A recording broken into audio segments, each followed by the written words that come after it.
Jaya Radha Madhava Kunja Bihari.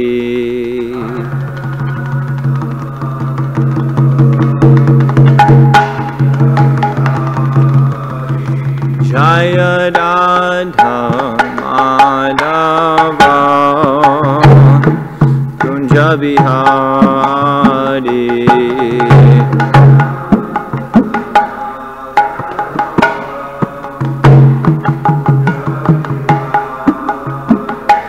Jaya Gopi Jana Vallabha Girivara Dhari.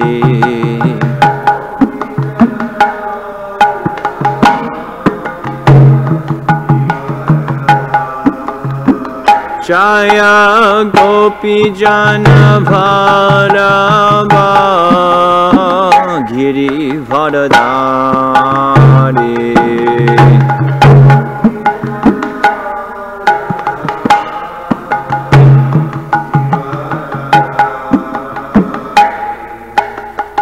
Yashodanandana Braja Janaranjana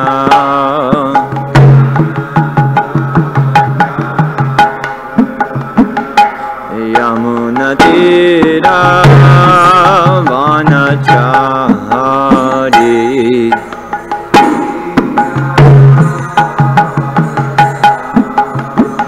Yamunatira Vanachari.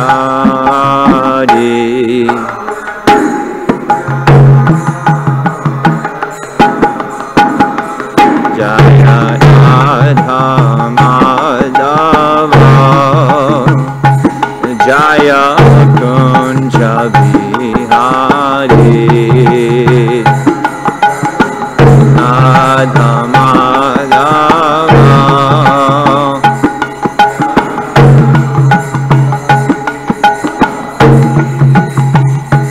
Jaya Radha Madhava Jaya Kunja Bihari.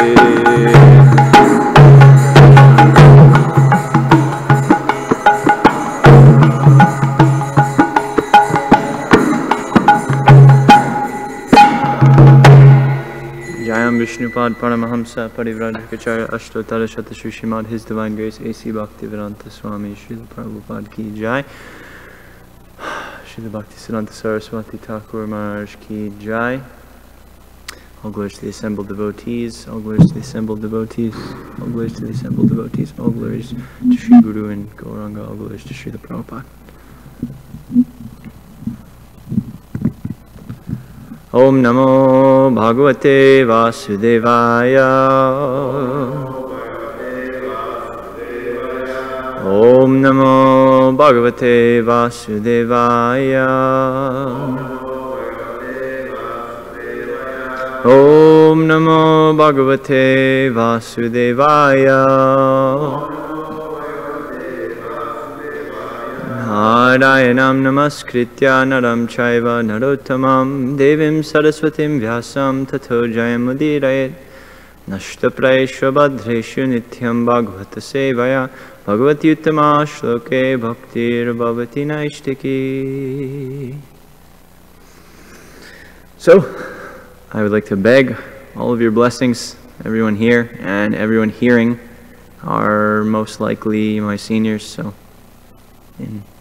I'm somehow audacious enough to stand in front of you and speak, so please be merciful to me and give me your blessings. So we're reading from Canto 10, Chapter 13, text number 28. Yeah, that's the one on the board. Ekada charayan vatsan Saramo bhanam avishat Panchashasu triyamasu Hayana puranishvajaha Ekada charayan vatsan Sadamo bhanam avishat Panchashasu Triyamasu Ayana Puranishvajaha. Please repeat. Ekada charayan vatsan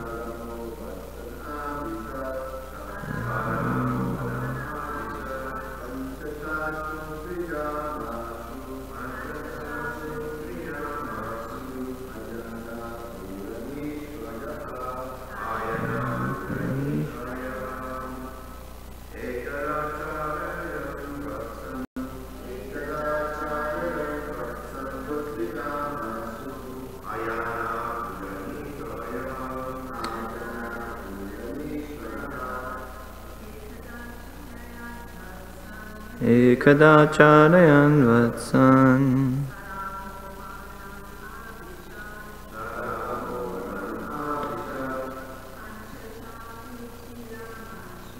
Panchashasu Triyamasu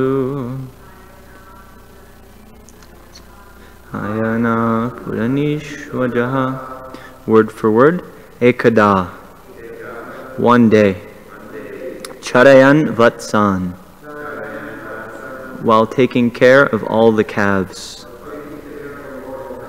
Sa Ramaha, along with Balaram. Vanam, within the forest. Avishat, entered. Pancha Shasu, 5 or 6. Tri Yamasu, nights. Hayana, a whole year. Apuranishu, not being fulfilled. 5 or 6 days before the completion of 1 year. Ajaha, Lord Sri Krishna. Translation: 1 day, 5 or 6 nights before the completion of the year, Krishna, tending the calves, entered the forest along with Balaram. In the purport by His Divine Grace, A.C. Bhaktivedanta Swami Srila Prabhupada Ki Jai. Up to this time, even Balaram was captivated by the bewilderment that covered Brahma. Even Balaram did not know that all the calves and cowherd boys were expansions of Krishna, or that he himself was also an expansion of Krishna. This was disclosed to Balaram just 5 or 6 days before the completion of the year. Om Agyana Timirandasya Gyananjana Shalakaya Chakshur Unmilitangena Tasmai Shri Guruve Namaha. Shri Chaitanya Manobishtam Stapitam Yena Bhutale Swayam Rupa Kadamayam Dadati Swapadantikam. Hey Krishna Karuna Sindhu Dhina Bandha Jagatpate Gopesha Gopika Kanta Radha Kanta Namostute Tapta Kanchana Gaurangi Radhe Vrindavaneshwari Vrishabhanu Sute Devi Pranamami Hari Priye Mukam Karoti Vachalam Pangum Lamgaite Ginim Yat Kripam Tamaham Bande Shri Gurum Dina Taranam Nama Om Vishnu Padaya Yadeshatarine Vanchakalpa Tarubhyascha Kripa Sindhu Be'evacha Patitanam Pavanebhyo Vaishnavebhyo Namo Namaha. Jai Shri Krishna Chaitanya Prabhu Nityananda Shri Advaita Gadadhar Srivas Adi Gaur Bhakta Vrinda. Hare Krishna Krishna Krishna Hare Hare Hare Rama Rama Rama Hare Hare. So I'll just read the translation and the purport one more time because they're very short. The translation: 1 day, 5 or 6 nights before the completion of the year, Krishna, tending the calves, entered the forest along with Balaram. And the purport: up to this time, even Balaram was captivated by the bewilderment that covered Brahma. Even Balaram did not know that all the calves and cowherd boys were expansions of Krishna, or that he himself was also an expansion of Krishna. This was disclosed to Balaram just 5 or 6 days before the completion of the year. So, I'll zoom out here a little bit and explain to where we are, and then talk about this verse specifically and see. what comes. So this chapter, entitled The Stealing of the Calves, Stealing of the Boys and the Calves by Brahma, is what is known as the Brahma Vimohan Leela, or the bewilderment of Brahma, Krishna's bewildering Lord Brahma. And so what has happened here is, in the previous chapter, the Aghasura Leela took place, and then Parikshit Maharaj questioned and said, so why? Wait, what happened in that year that you said passed? And I won't go into the details of that, but he asked the question, and then Shukadeva Goswami said, you're a great Vaishnava, therefore you like to relish details, so I'll tell you the details. So then he proceeded to tell what happened just after the Aghasura pastime, and he narrates a beautiful scene where Krishna goes to the bank of the Yamuna with the cowherd boys to take lunch. And then he speaks of a trick that Lord Krishna decides to play on Lord Brahma. And actually, in one of the purports, to underline that Krishna is very much aware of what's going on, and he is, especially in the case of this pastime, directly orchestrating it. It's not just Yogamaya facilitating something for his pleasure, as is the normal case in Vraj, but he's actually orchestrating this himself.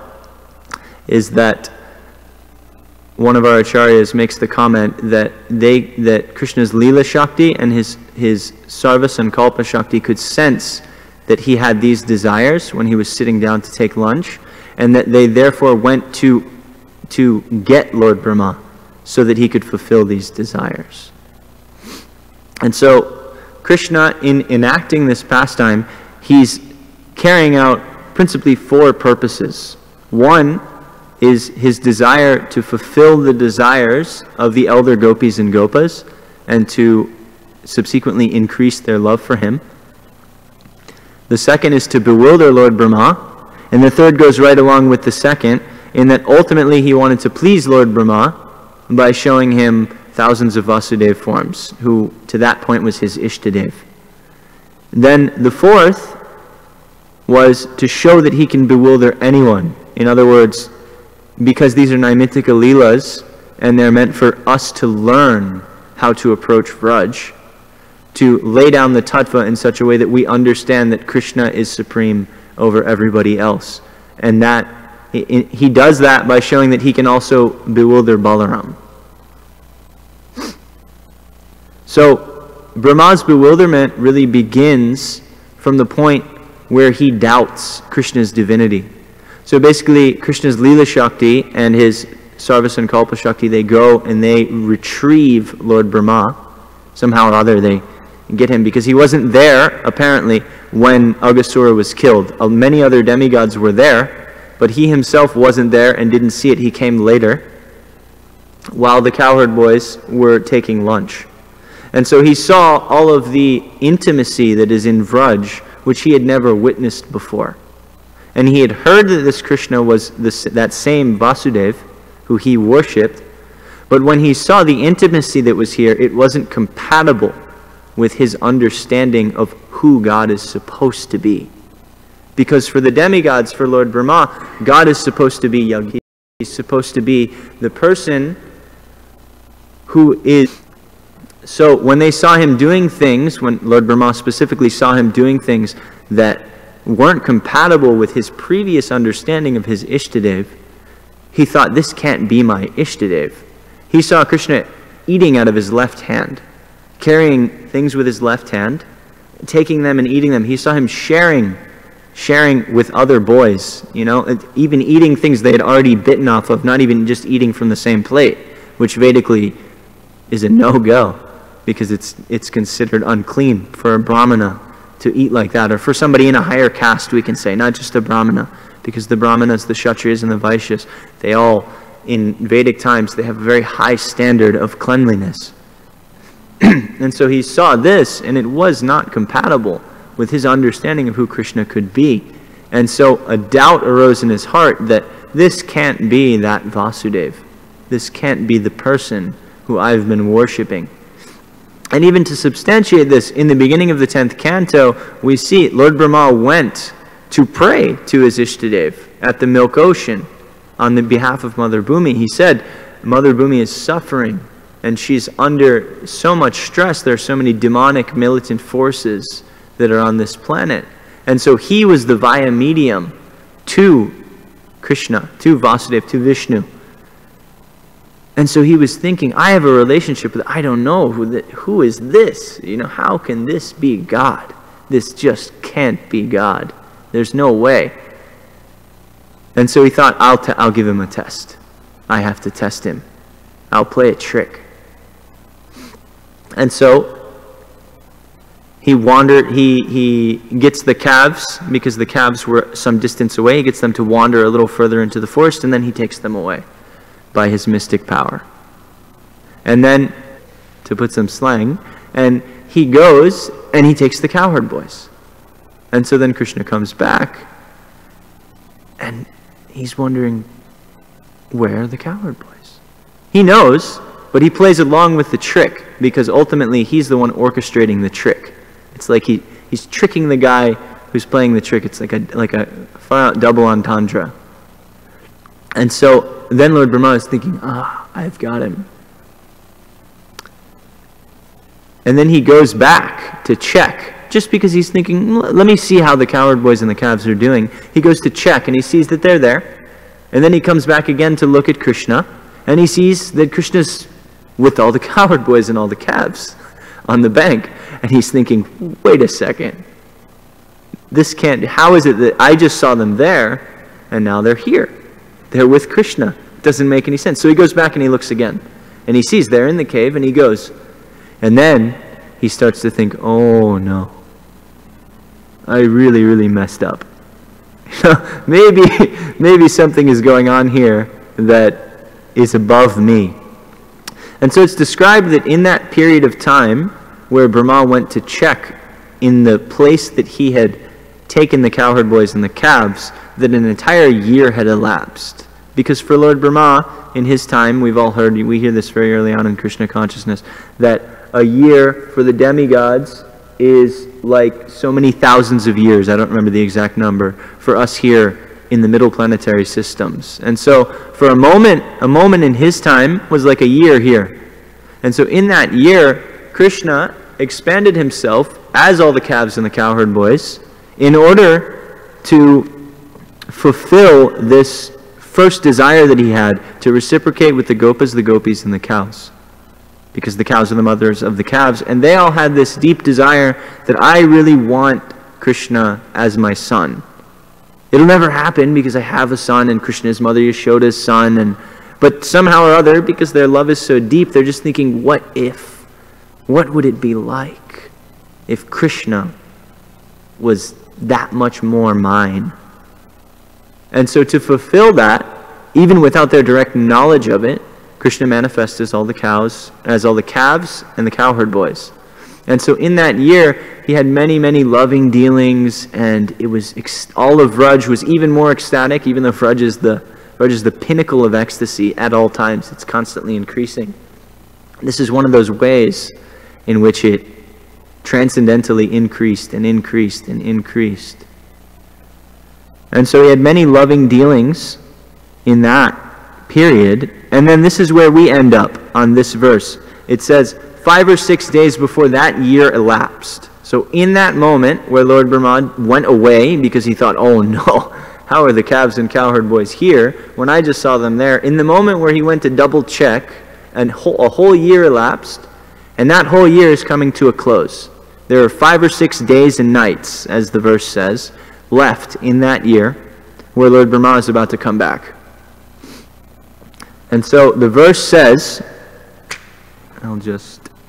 that Krishna entered the forest along with Balaram. And then Srila Prabhupada in the purport, he says it in a very interesting way. I'll just read it again because it's very short. He says, up to this time, even Balaram was captivated by the bewilderment that covered Brahma. Even Balaram did not know that all the calves and cowherd boys were expansions of Krishna, or that he himself was also an expansion of Krishna. This was disclosed to Balaram just 5 or 6 days before the completion of the year. Now, Prabhupada has said this in a very interesting way because he runs together two of the facts in, I don't know why, but in a way that makes it appear a little bit vague, almost like Lord Balaram was also taken away as one of the cowherd boys and the calves. And so when we research that further, because it becomes very evident later on that Balaram, in this chapter, that Balaram is there the whole time, and that he was under the spell of Yogamaya. And this is the period, actually, as our acharyas have told us, that Yogamaya decides to, in 4 steps, remove that covering. And I won't go into detail about that because it's somebody else's class later on, so I don't want to steal that.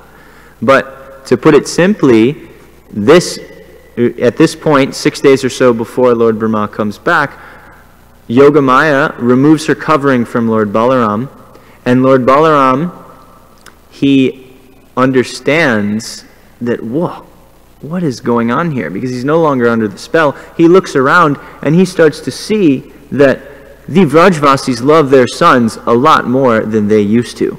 Every time I see one of the cowherd boys with their parents are crying. Their mothers they're nursing them every possible chance that they can get. They're acting like Mother Yashoda does whenever Krishna leaves their house. The cows, one instance is described that the cowherd men are bringing the cows onto Govardhan Hill, and the cows, looking down and seeing their older calves who have stopped milking, they run away from their newer calves who are still with them to milk those calves, to feed those calves, because those calves are Krishna. And so Krishna is fulfilling this desire. And so Balaram starts to notice that this doesn't make any sense. These Vrajvasis are exhibiting levels of loving reciprocation, levels of prema, which are unprecedented between each other. We only see this when they interact with Krishna. So what is this thing? And he starts to think, Krishna must be behind this. Because then he thinks, I've been bewildered by this. How is it that I didn't notice this before? How is it just coming upon me all of a sudden? And he thinks, is it some maya? Is it some magic that has been cast over this place? He thinks some Nri Maya maybe, some human has cast some spell, and he thinks, no, that's not possible. And then he thinks perhaps Kamsa, who wants to kill all of us and wants to kill Krishna, because Balaram has more information about the nature of their overall situation than most of the Vrajvasis, because he's the Supreme Personality of Servitor Godhead. He knows a bit more. He's Vishnu Tattva. In Vraj, it's him and Krishna, they're in on a lot of things. And so he thinks, is it Kamsa and some Rakshasi? Has he hired some, because he's been so unsuccessful in killing in killing Krishna and in ruining the Vrajvasis? Has he hired someone to cast some spell? And he thinks that's not possible, because I'm Mahavishnu. I'm the controller of Mahamaya. What to speak of some Rakshasi's Maya? I control Mahamaya. And then he comes to the conclusion that it could only be Krishna. Only Krishna could have cast this spell on me. And so then he goes to Krishna and he asks, because he thinks, what gives? Why didn't you let me in on this secret? I found you out. I found out what's going on here. And I found out what you've done. But I don't understand why. And also I don't understand why you couldn't tell me.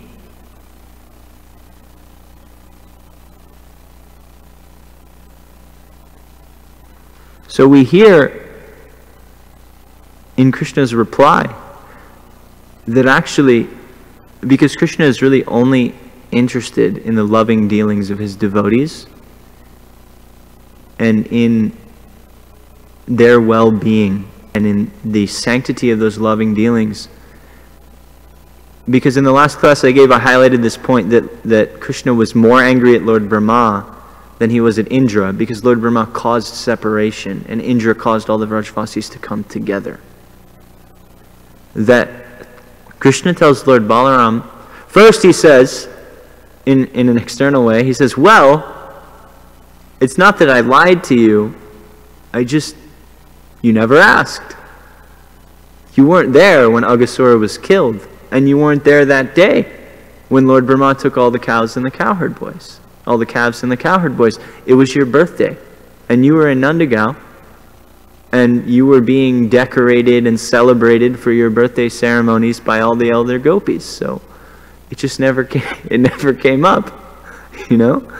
And so this is why it could happen externally without Balaram's knowledge.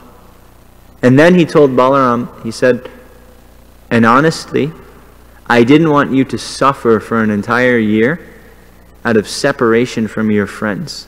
Because if you knew that I was manifested as them, you would know that they weren't there, and that would cause you unbearable pain. Because I know that you love them like I love them. So I couldn't bring myself to just tell you, and you never asked. So you weren't there. It was your birthday, and you weren't on the banks of the river with us, and you weren't there for the killing of Aghasura. And I didn't want to tell you, because I wasn't happy about what was happening even. What to speak of, sharing that unhappiness with you.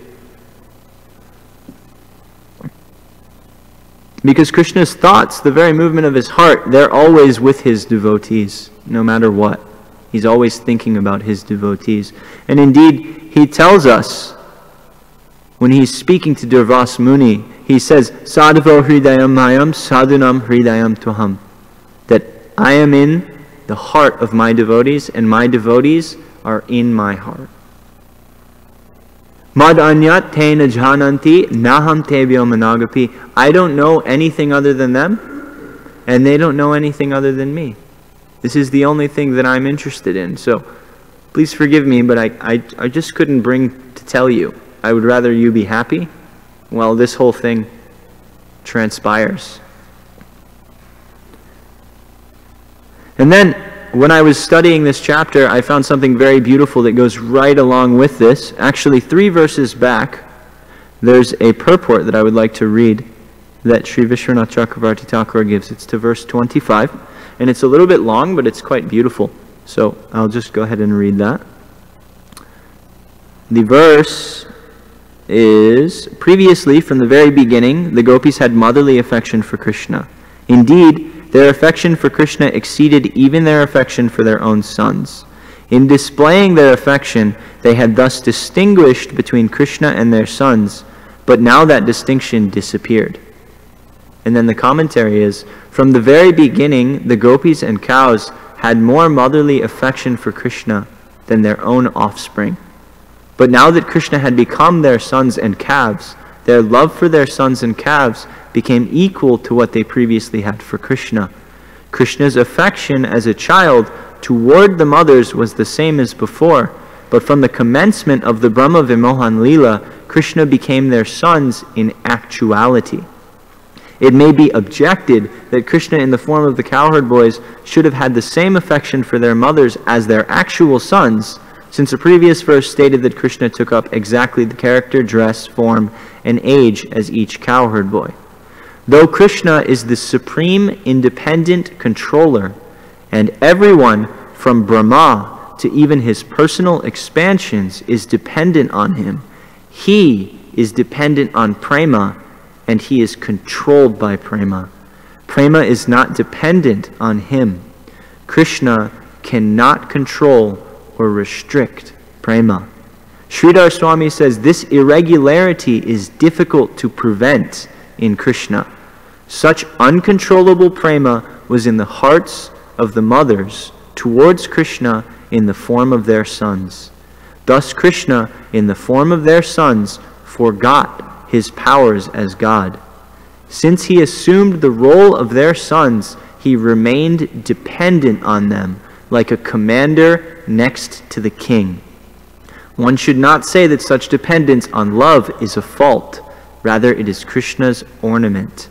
As the living entity's dependence on Maya is the cause of his sorrow, so Krishna's dependence on prema is the cause of ever-increasing bliss.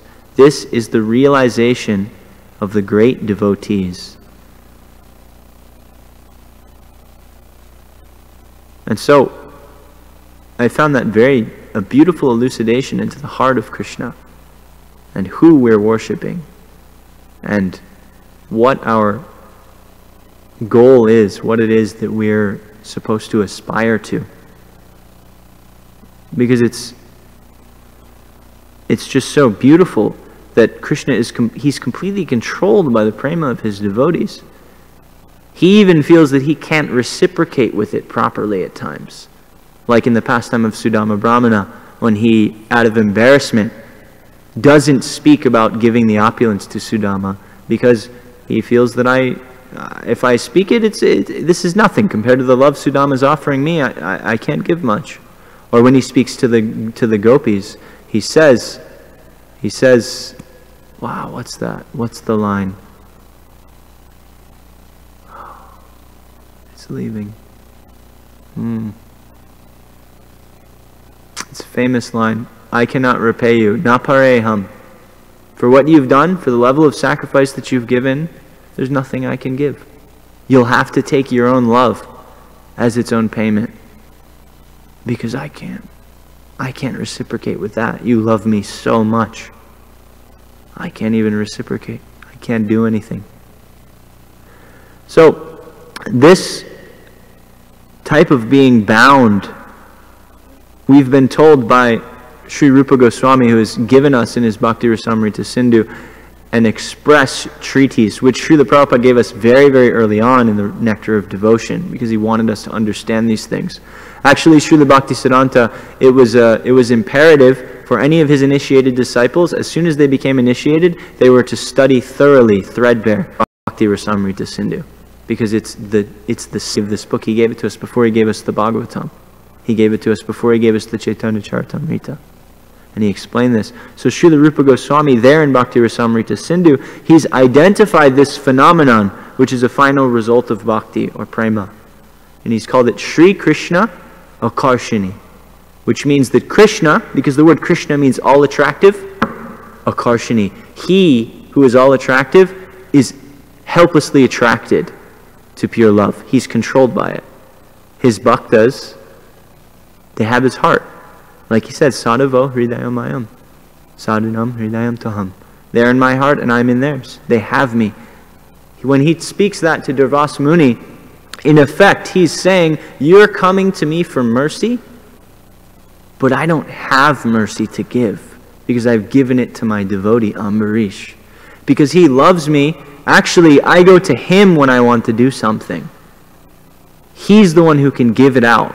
So you have to go and ask him. I don't have it. It's not here. Because my heart is with him. And I can only give mercy from my heart. So you have to go see him. This is the implication. Because Ambarish Maharaj is a premi bhakta, he can actually give Krishna's mercy. Because we hear from our acharyas that the devotees, they are actually the manifestation of Krishna's Kripa Shakti. They can give Krishna. No one else can give Krishna. Krishna doesn't even give Krishna. There's a verse in the Bhagavatam, Muktim dadati karichit smana bhakti yoga. I give liberation, I give bhukti, I give kami, I give you enjoyment, whatever you want. If you approach Krishna, if you worship him, specifically him, just you and him, he'll give you opulence. He'll give you name and fame. He'll even give you liberation, which for Vaishnavas means Vaikuntha. You can go, if you worship Vishnu, or if you worship Krishna without approaching his bhaktas, then you can go to Vaikuntha. You can get this Sarishti, Sarupya, Salokya, Samipya. You can be on the same planet, or you can have a planet of your own that's just like his. You can have riches like him. You can have a form like his. You can get these things. He will give them. But bhakti proper, Ragmarg bhakti, Krishna does not give. He can't actually give it, because it's in the heart of his premi bhaktas. Only they can give.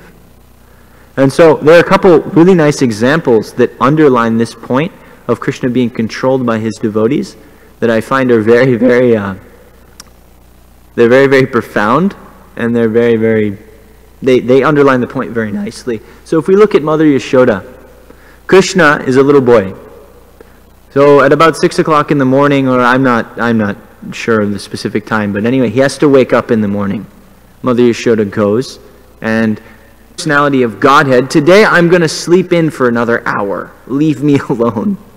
He can't do that because he's bound by his love for Mother Yashoda. Ultimately, he has to do what she says because that's Vatsalya Ras. That's Vatsalya Prem. He's bound by that. He only wants to reciprocate with that relationship. Another more poignant example to show this binding and this how deep this relationship can go is Krishna is the Sarati of Arjuna. He takes the place of the chariot driver of Arjuna, which we can understand from a Western perspective is, okay, he's working for him. Arjuna's the general, he's doing the killing, he's got the bow, he's the guy. Maybe he says, go this way, go that way. And so Krishna, he accepts to do that. But a lot of us don't understand the implication of what it means to be a charioteer in Vedic times. To be a charioteer in Vedic times, because you're talking about really, really intense battles. The noise level is unbelievably high. There's almost, like in the middle of the battle, verbal communication may not be possible. And so what happens is the charioteer is situated on a little bit of a lower platform on the chariot, and he's got the reins. And then the general, or the Maharati who is driving the chariot, he's standing there with his bow and he's fighting. And if he wants to go left, what he does is he kicks the charioteer in the left shoulder with his foot. He says, that's how he says left. If he wants to go right, he kicks him in the right shoulder. If he wants to stop, he puts his foot in the middle of his back and sets it there, which means stop. So this was happening on the battlefield of Kurukshetra. Krishna was going through this in his relationship with Arjuna. He didn't turn around and say, how dare you, Arjuna? I'm the supreme personality of Godhead and you're going to kick me? Because he's bound by that rasa, by that deep, deep feeling of love with his devotee. And his devotee is under Yogamaya and so much in love that he doesn't know. Arjuna doesn't know. When he sees the universal form, he thinks, oh my God, I was kicking God. I was just... I told you I asked you to go, forward into the battle. I'm commanding God. Actually, I said that backwards. He sees the universal form and he sees Krishna as God, but that's before the battle. So then after, Yogamaya is so powerful and Krishna's desire to reciprocate these relationships is so powerful that Arjuna still does the foot thing. He goes through the whole battle. He kicks Krishna in the shoulder. Here, let's go here, let's go here. I mean, we can understand, even in our contemporary society, how bad it is if you touch somebody with your foot. It's like, Prabhu, I'm sorry. Please forgive me. We don't. What to speak of, imagine if your Guru Maharaj came by and you accidentally kicked your Guru Maharaj with your foot. You would feel horrible. You would, oh my life is my life's over, What to speak of intentionally kicking him in the back. No, what to speak of God. So this is the level that Krishna, he comes down to reciprocate these beautiful, beautiful emotions and these beautiful reciprocations with his devotees. And this is why we have to approach Vaishnavas. Real Vaishnavas, wonderful. It's not hard to find a Vaishnava actually, because at least for myself, I'm quite fallen. So most devotees are worthy for me to take shelter of. A lot of times I have to remind me of that, because since I'm so fallen, a lot of times I look down at other devotees. But when I'm honest with myself, it's not hard to find a higher Vaishnava than me. And so progressively speaking, we have to take shelter of devotees we find that are deeper in their love for Krishna than us. Maybe they're not deeper in erudition, or maybe they're not better musicians or cooks or managers or whatever, but we have to find a Vaishnava who we can associate with, who is deeper in his love for Krishna, who is further along this process of having Krishna in his heart and being in Krishna's heart in an inseparable way. And in that way we can advance on the path of bhakti, because there's no other way. We can't get Krishna any other way. And indeed, Srila Bhaktivinoda Thakur in his song, O He Vaishnav Thakur, he elucidates this exactly, literally. He writes, in the final line of that song, he says, Krishna is yours, so you have the power. Please give me Krishna. And our acharyas, they echo the same thing. Over and over, we see it from different angles. We see Srila Rupa Goswami, he says, Adao Shraddha Tata Sadhu Sangha. But then Srila Vishwanath Chakravarti Thakur, he takes that verse, he says, okay, Srila Rupa Goswami says, in the beginning there is faith. But he says this word adao, because he's very good at unpacking words, he says this word adao, it means sadhu sangha. It means that it means specifically not just sadhu sangha, but satam kripa. Satam means a devotee, and kripa means his mercy. That the only way the process of bhakti can start is by satam kripa, is by the mercy of a devotee. And then he says, this word is split into two. Adao means satam kripa, and it means mahat seva. It means serving that devotee, or serving that group of devotees.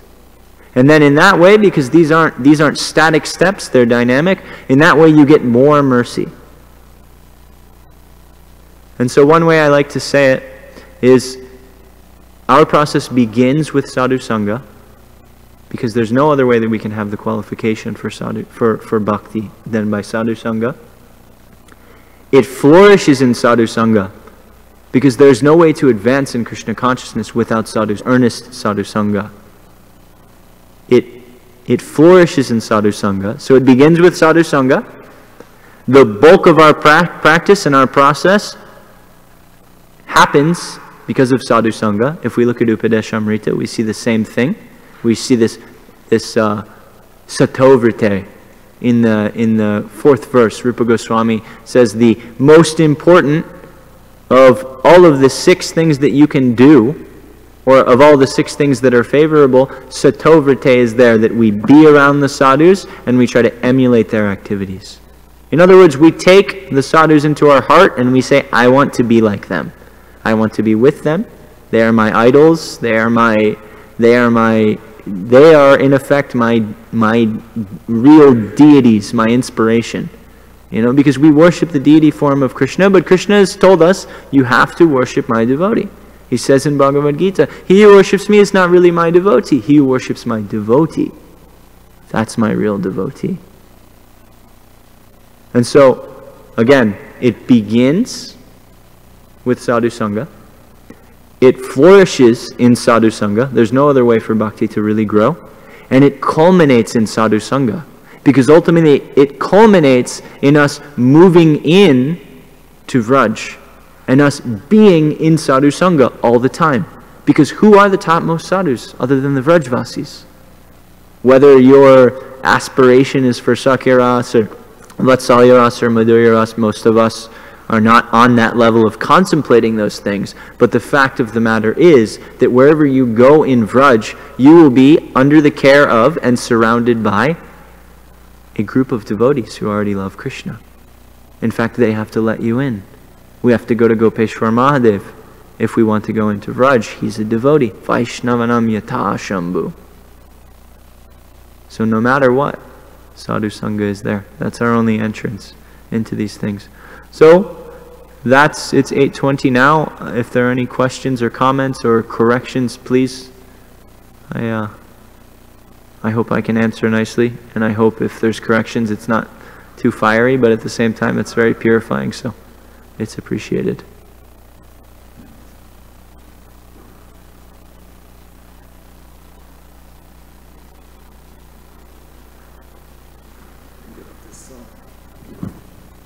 Hare Krishna, Prabhu. Hare Krishna. Hello. Thank you for your class. Very nice points again, once again. It's nice when you see a variety of devotees, they have so many... let's skip this part.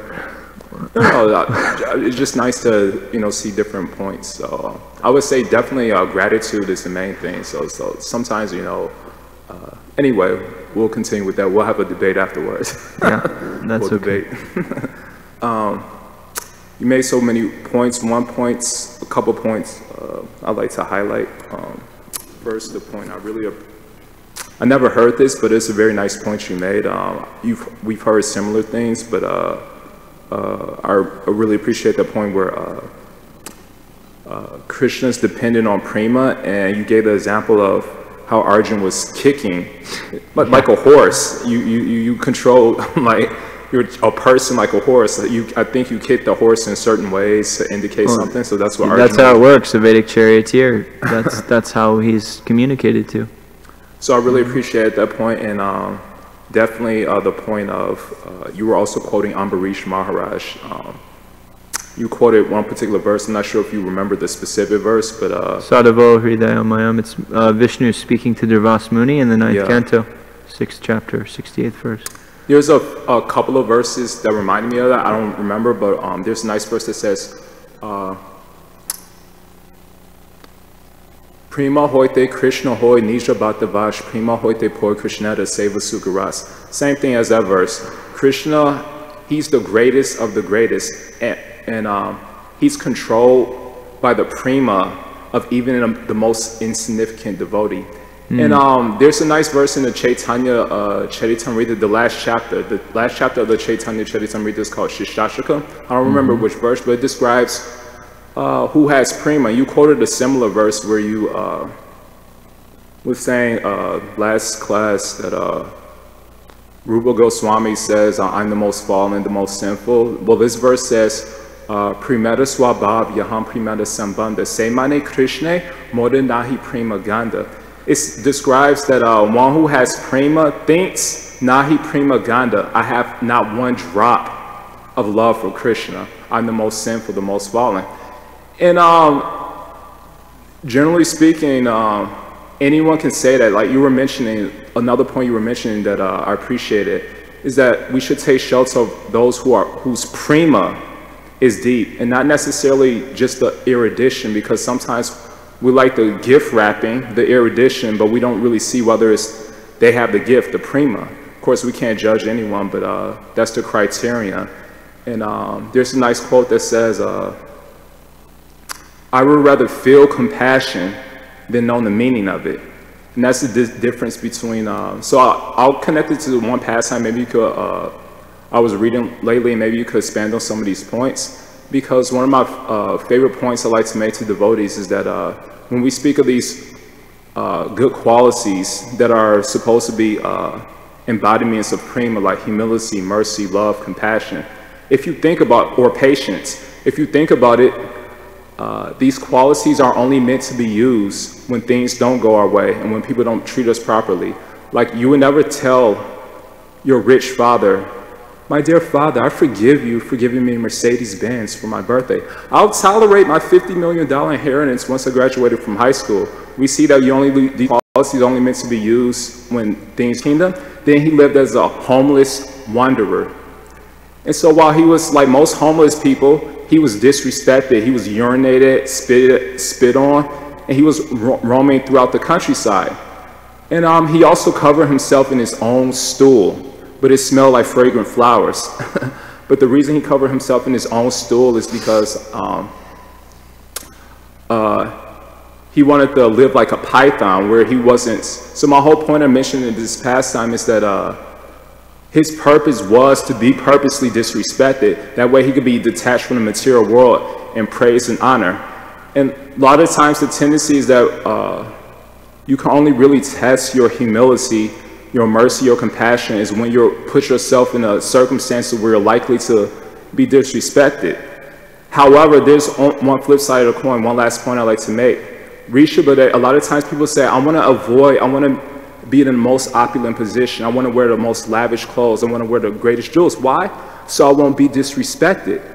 However, prior to Rishabhadev becoming a homeless wanderer, when he was born, his name Rishabha means the best. So when he was born, there were signs that he was a divinity, the divinity, and everyone would praise him.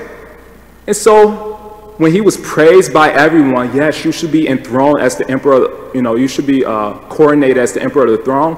Indra became so envious that he withdrew the rain from the earth. He was like, why has he been called the best and not me? So he withdrew, my whole point. So a lot of times people say, if I'm put in a very poor situation, I'll be disrespected. But we see on the flip side of the coin, even if you're in the most opulent position, you're still going to be disrespected because people may become envious of you. So there's a nice quote by Buddha. He says, they praise one who is silent. They blame one who is silent. They blame one who speaks a lot. They blame one who speaks a little. There's no one on earth who isn't blamed.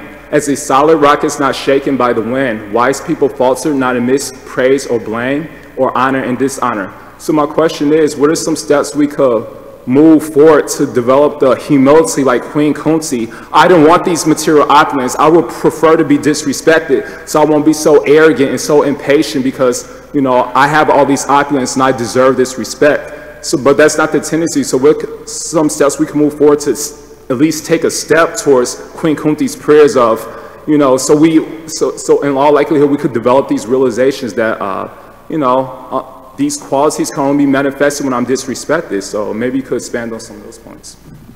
Well, thank you, because you said a lot, but then you summed it up into a nice question at the end. So, well done. I remember thinking at the Govardhan retreats this last year along very similar lines, because I had a very, very, very, very difficult year. Difficult year. In my Krishna consciousness, it was one of the most trying circumstances I've ever been through, and I won't explain on the Vyasa what that means, or the details of that, per se, but I went through some really, really, really heavy tests. And in hindsight, because when I was at the Govardhan retreat, everything had subsided and everything had worked out, I looked back and I saw that because of those very heavy tests, I ended up moving forward quite a lot.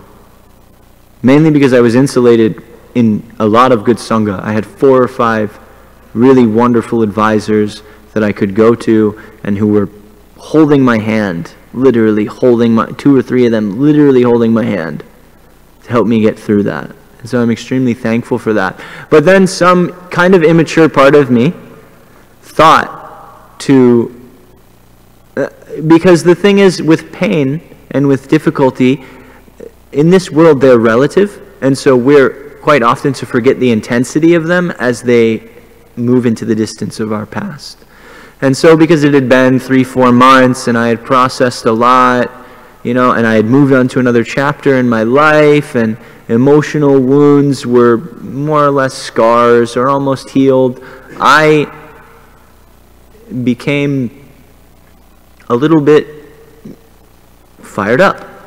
And so I thought, you know, I made a lot of advancement in that period. Honestly speaking, like, I learned a lot about myself, I went through a lot, and I really did. I'll even say that now confidently. Like, I moved forward a lot in my faith and in my conviction as a devotee in that period, in ways that I may not see again in such a quick, condensed time period. And so I thought, man, if I could get my act together, maybe if I could pray, just like you said, like Queen Kunti, you know, now I see she was praying for calamities, you know, maybe if I pray like that, you know, how can I act in such a way that I can bring these things on and then I can do that again?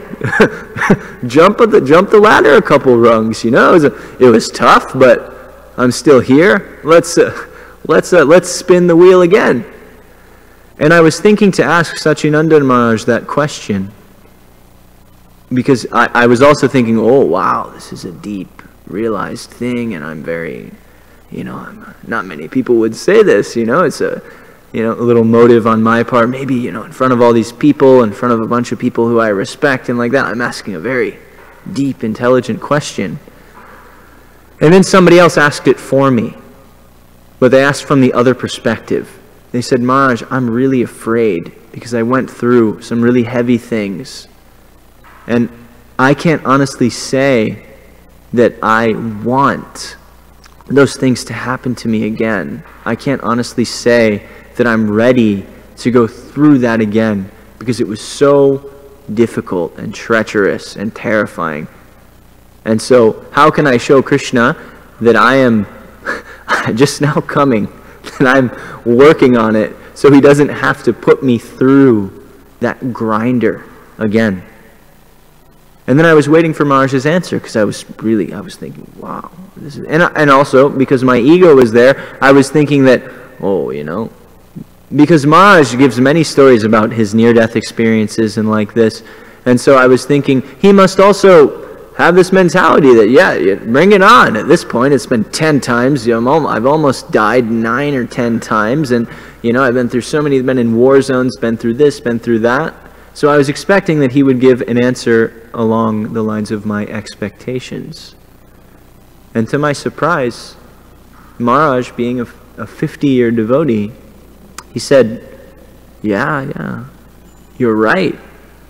Even me, I'm not ready to pray like that, you know. I think, like, Krishna, please, I got the point. Like, I'm ready to start working on this step by step, step by step. I want to move forward. I want to advance. Like, please don't throw me another calamity, because this is a very high stage. Mother Yashoda is in the grips of prema, you know, and so she can pray for calamity, because when calamity happens and she thinks about Krishna, she's with Krishna. When the Vrajvasis, or when Arjuna, or when whoever, when something crazy happens, they go into a state of meditation when they feel separation from Krishna, and then they're with Krishna. There's no difference between reality and their meditation. Their meditation is another facet of reality. For us, it's not the same. For me, it's not the same. I don't know, maybe one of you, or maybe some of you experience that, but I've never experienced that. I would like. That's where we want to be, but I'm not there. And so, actually, what we can do, the positive steps that we can take, is to actually put one foot forward in front of the other, and in our day-to-day, start showing Krishna that I do want this. Don't make him shake up our lives. Don't make him, you know, smash us. Don't try to prepare for when Krishna is going to break my life to pieces, and then I'll surrender. The thing is, truthfulness is the last leg of Dharma that we have in Kali Yuga. Our entire process of sadhana is actually just to cultivate sincerity. Our entire process of sadhana is just to come to the point where we're not so crooked that we can say, Krishna, this is where I am, please help me. Which seems so simple. It seems so easy. It seems like we all should have done that on our first day, and then it should have been easy, smooth sailing. But the entire process of Anartha Nivritti is undoing all of the knots and all of the preconditioning that is there that stops us from just being able to say, Krishna, this is where I am, please help me, and then acting on that advice.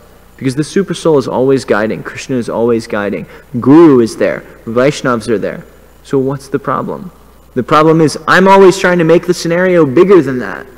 I'm always trying to make it that, no, I have to prepare for Armageddon. I have to prepare for, you know, everything that's going to fall apart. I have to prepare for that next calamity. I have to prepare this. I'm too fallen for the simple route. But at the end of the day, we're just going to keep hitting calamities until we become simple.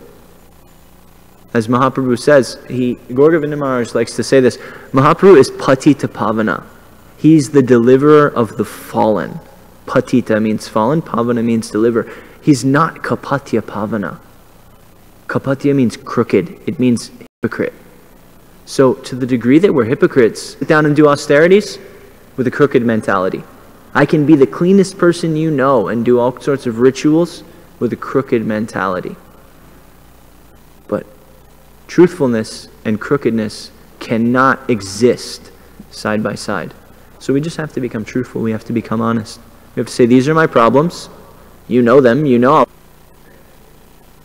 Thank you. One last quote. That's why Jesus says, it is not the healthy who needs a doctor, but the sick. I have not come to call the righteous, but sinners to repentance. So, same principle. So yeah, we see this in all traditions, that repentance. Repent. Just tell God that I am lame. I'm useless and I've messed up everything, and yeah, that's my position. But that's sadhana bhakti, and that's difficult. So we have to try every day. And I'll end on one note, because it's nice to end on a sweet note. When we meet Vaishnavas, this is why Sangha is so important. When we meet Vaishnavas that are actually deep in their, they're operating on this level. They are not crooked. And we can feel that when we're around them. Most of the devotees that met Srila Prabhupada, they didn't know philosophy, they didn't know anything. They knew opposite. They knew a bunch of hodgepodge stuff coming from this guru and that guru, you know, Vivekananda and Paramahamsa Yogananda. They knew little tidbits they heard here and there. Jimi Hendrix did Axis of Love and put his face on Krishna's picture. You know, they knew this. But what they saw in Prabhupada was, this person is pure. This person is not crooked. And it was so attractive. It was so attractive that it created an entire movement. Prabhupada's humility. Because our acharyas, they say dainya and prema are two sides of the same coin. Humility, real humility, it's just prema from a different perspective. So like that. We have to be around devotees, and then we can see, he's not motivated by ill intentions. That's how I want to be. I want to be like him. Some negativity comes, he throws it off his back. You quoted Buddha, the real thing. He understands the nature of this world, and that he doesn't want to be a part of it anymore. Anyway, I'll end here. Srimad Bhagavatam ki jai, Srila Prabhupada ki jai, Shri Shri Kishore Kishori ki jai, Gaur Bhakta Vrinda ki jai.